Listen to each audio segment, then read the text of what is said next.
السلام علیکم ورحمۃ اللہ وبرکاتہ۔ میں محمد ارشد آپ کی خدمت ایک لیٹسٹ ویڈیو لے کے پھر سے حاضر ہوں۔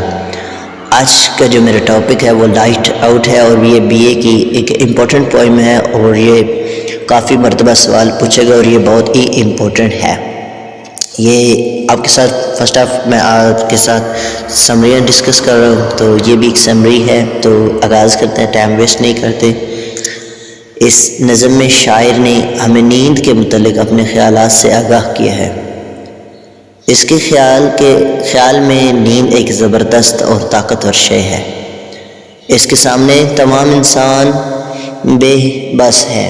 یہ نیک و بد، اچھے برے، کمزور اور طاقتور سب کے لیے یکساں طور پر پرکشش اور حسین شے ہے۔ یہ سب انسانوں کو اپنا غلام بنا لیتی ہے۔ نظم میں نیند کو ایک محصور کن جنگل سے تشبیہ دی گئی ہے۔ نیند کی وادی میں کھو کر انسان اس جنگل میں کھو جاتا ہے۔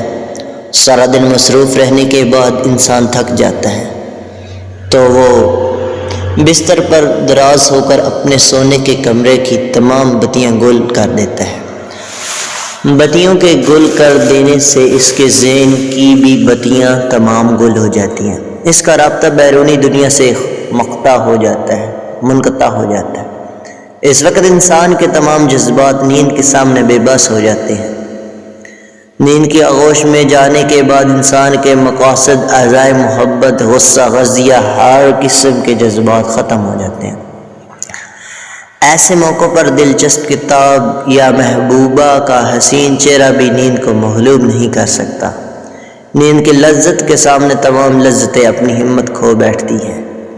شاعر کے خیال میں نیند کی وادی میں پہنچ کر سب لوگ ایک جیسے ہو